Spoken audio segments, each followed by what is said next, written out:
Innal hamdalillah nahmaduhu wa nasta'inuhu wa nastaghfiruh wa na'udzu billahi min shururi anfusina wa sayyiati a'malina may yahdihillahu fahuwal muhtadi wa may yudlil falan tajida lahu waliyyan mursyida. Asyhadu an la ilaha illallah wahdahu la syarika lah wa asyhadu anna Muhammadan abduhu wa rasuluhu walladzi la nabiyya ba'dah. Allahumma shalli wa sallim wa barik ala Muhammadin wa ala alihi wa ashabihi wa man sara ala nahjihi ila yaumiddin. Amma ba'd. Ma'asyiral muslimin, usikum wa nafsi bitaqwallah faqad fazal muttaqun. حيث قال الله سبحانه وتعالى في كتابه الكريم أعوذ بالله من الشيطان الرجيم يا أيها الذين آمنوا اتقوا الله حق تقاته ولا تموتن إلا وأنتم مسلمون. Hadirin sidang Jumat undangan Allah Subhanahu wa taala yang berbahagia. Alhamdulillah, kembali kita panjatkan puja-puji serta syukur hanya kepada Allah Subhanahu wa taala yang masih memperkenankan pada kesempatan kali ini kita dianugerahkan nikmat sehat, kesempatan dan umur, sehingga kita bisa melangkahkan kaki ke tempat yang mulia ini semata-mata untuk menyeru panggilan Allah Subhanahu wa taala.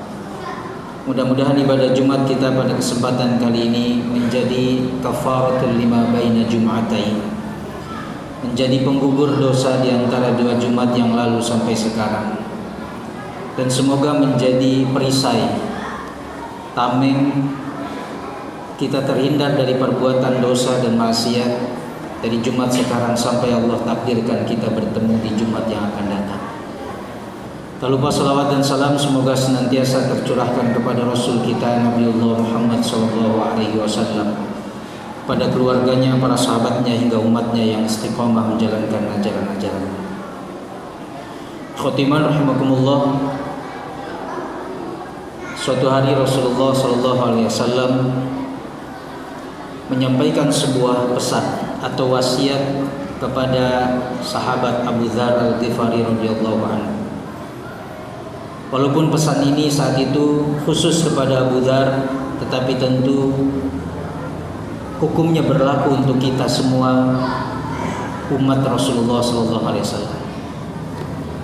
Ada 3 wasiat Nabi SAW kepada Abu Dzar Al-Ghifari. Beliau sampaikan yang pertama, wahai Abu Dzar, ittaqillaha haitsu ma kunta wa atbi'is sayyi'atal hasanata tamhuha wa khaliqin nasa bi khuluqin hasan. Pesan atau wasiat Nabi yang pertama kepada Abu Dzar dan kita semua adalah ittaqillaha haitsu ma kunta. Bertakwalah kamu wahai Abu Dzar, bertakwalah kalian semua kepada Allah Subhanahu wa taala dimanapun Anda berada, dimanapun kalian berada. Wa atbi sayyi'atal hasanata tamhuha.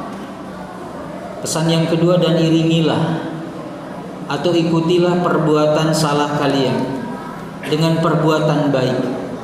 Niscaya perbuatan baik itu akan menghapus perbuatan yang salah. Lalu wasiat yang ketiga, wa khaliqin nasa bi khuluqin hasanin.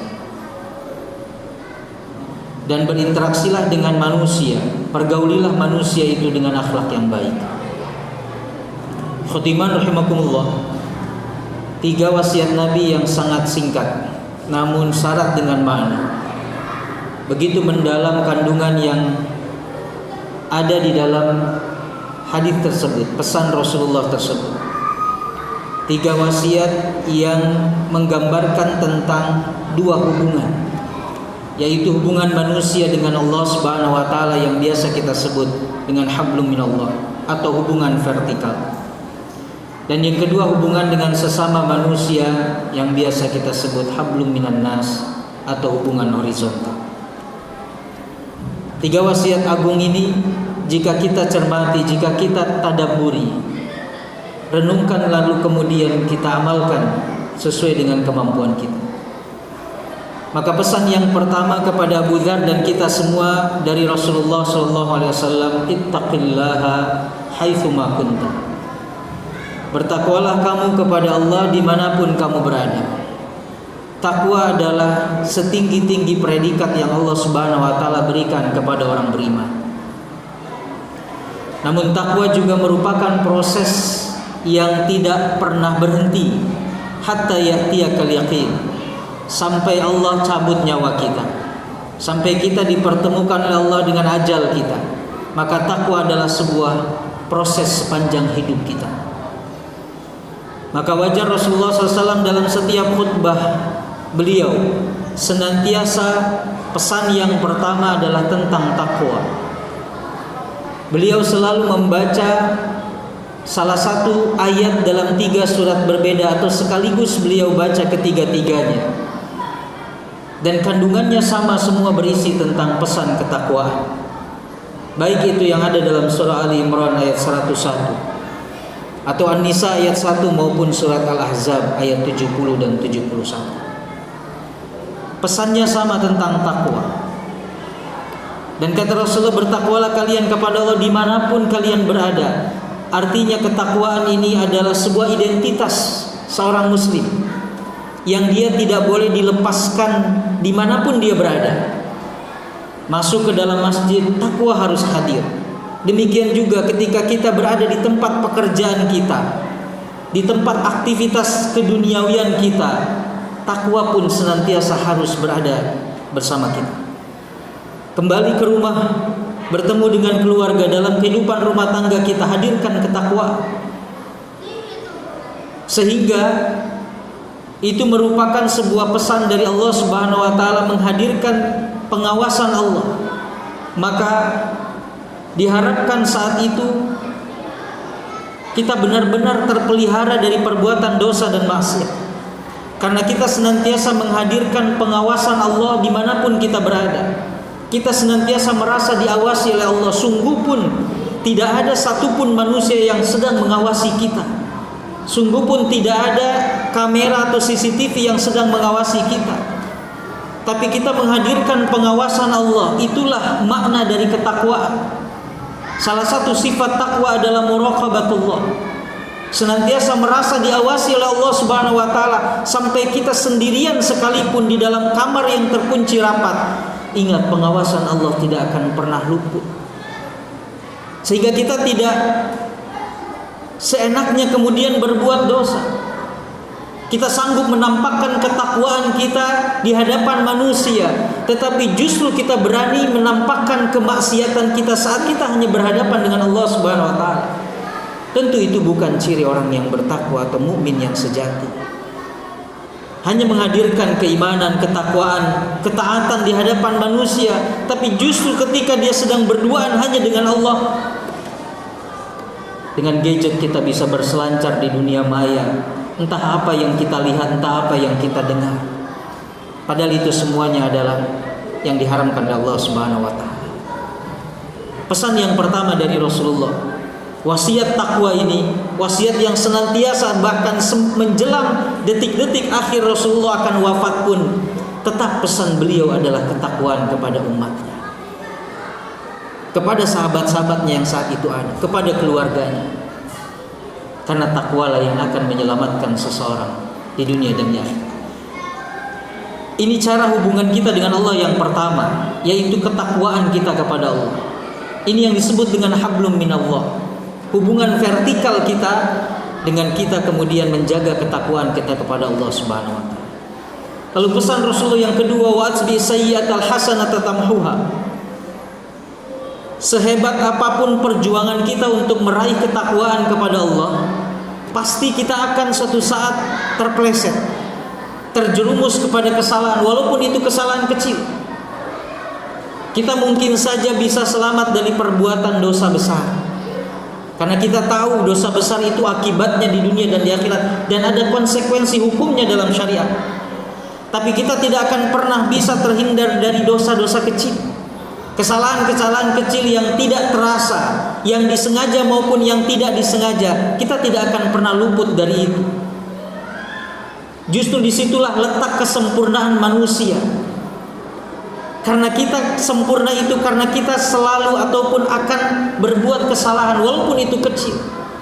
Letak kesempurnaan manusia di situ sehingga kita senantiasa bersandar kepada Allah. Senantiasa kembali kepada Allah Subhanahu wa taala, bertaubat. Yang artinya kata para ulama raja'a, kembali pulang, ada atau audatan, kembali kepada Allah Subhanahu wa taala. Maka sehebat apapun perjuangan kita, usaha kita untuk bertakwa kepada Allah, pasti suatu saat kita melakukan kesalahan. Maka kata Rasulullah, jangan pernah putus asa. Jangan kemudian kita khawatir atau bahkan justru malah meninggalkan ketakwaan kita saat kita terjerumus ataupun kemudian terpreset melakukan kesalahan kecil.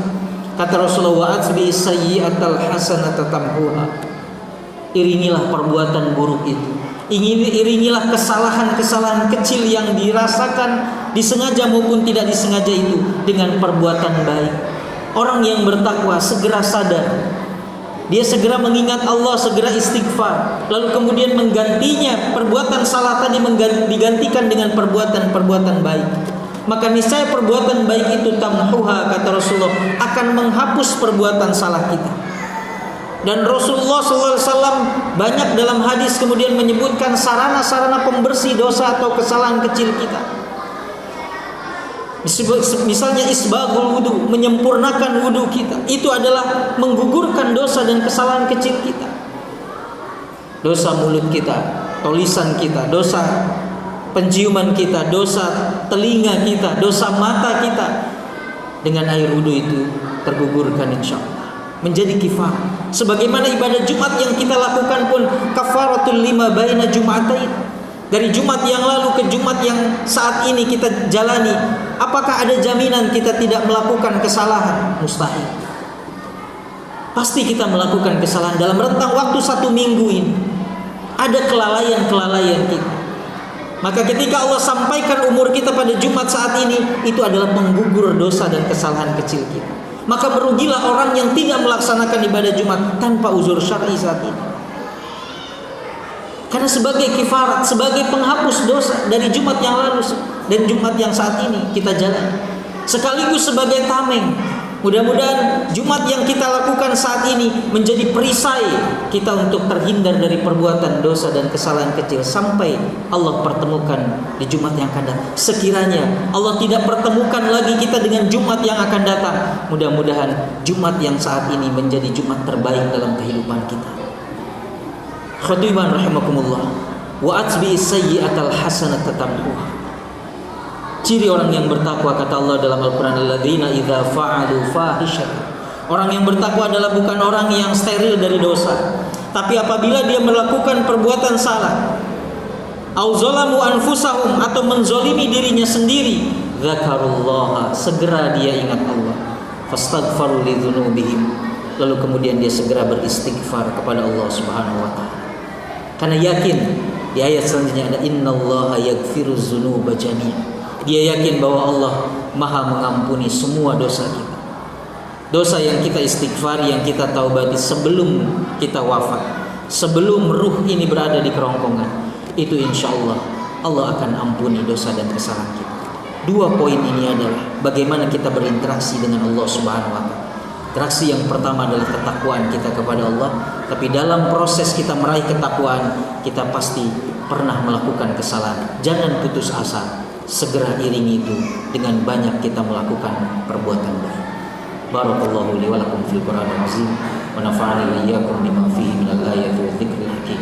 Wa taqabbala minni wa minkum tilawatahu innahu huwal ghafurur rahim. Allahumma shalli ala sayyidina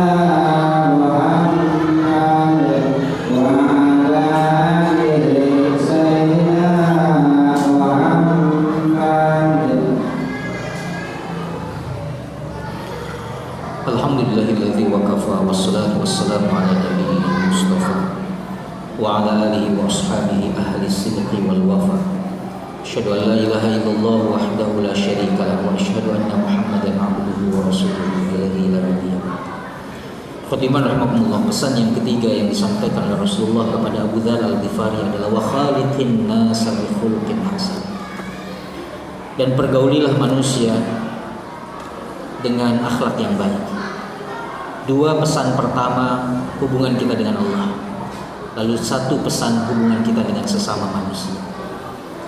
Ini menunjukkan khatiman rahimakumullah, akhlak mulia adalah anugerah dari Allah Subhanahu wa taala. Kalau interaksi kita dengan sesama manusia ingin baik, maka kuatkan hubungan kita dengan Allah Subhanahu wa taala.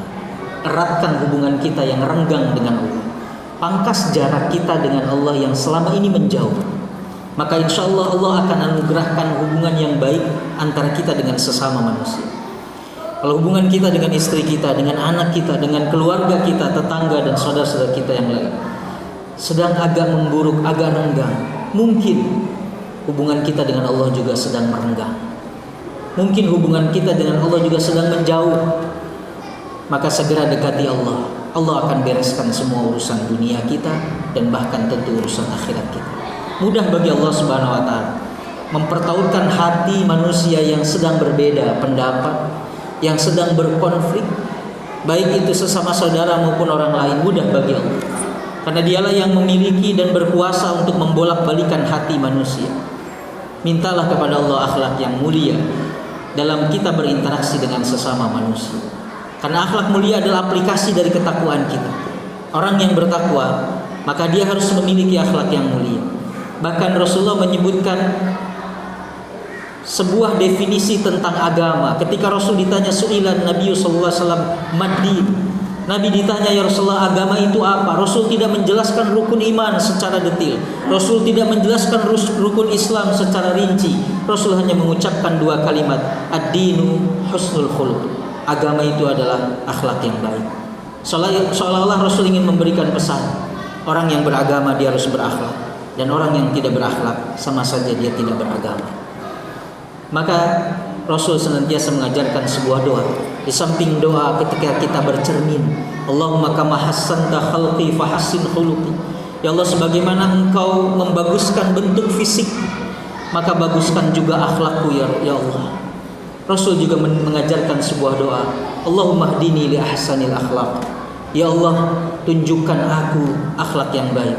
Fa innahu la yahdi li ahsaniha illa anta. Karena tidak ada yang bisa menunjukkan kami kepada akhlak yang baik kecuali Engkau.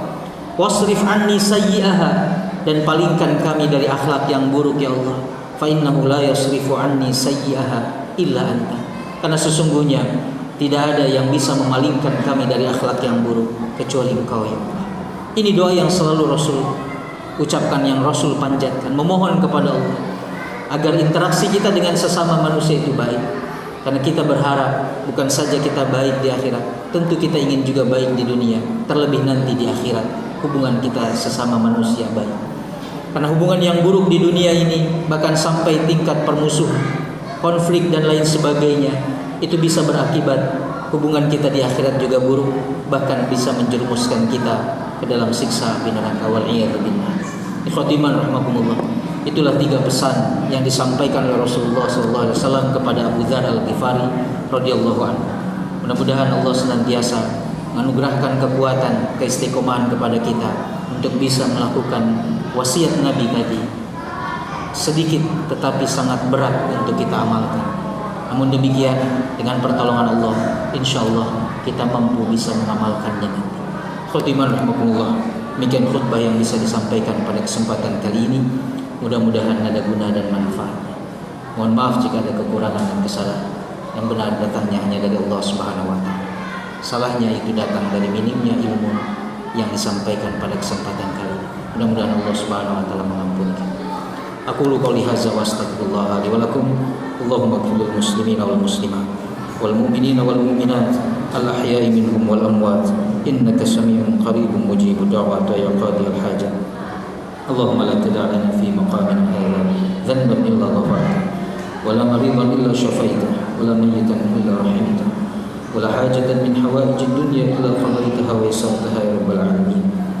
Allahumma hdina li ahsanil akhlaq فإنه لا يهدي لأحسنها إلا أنت واصرف عنا سيئها فإنه لا يصرف عنا سيئها إلا أنت ربنا إننا ظلمنا أنفسنا وإن لم تغفر لنا وترحمنا لنكونن من الخاسرين اللهم اختم لنا بحسن الخاتمة ولا تختم علينا بسوء الخاتمة ربنا لا تزغ قلوبنا بعد إذ هديتنا وهب لنا من لدنك رحمة إنك أنت الوهاب ربنا هب لنا من أزواجنا وذرياتنا قرة أعين واجعلنا للمتقين إماما ربنا آتنا في الدنيا حسنة في الآخرة حسنة وقنا عذاب النار سبحانك ربنا رب العزة عما يصفون وسلام على المرسلين والحمد لله رب العالمين أقيموا الصلاة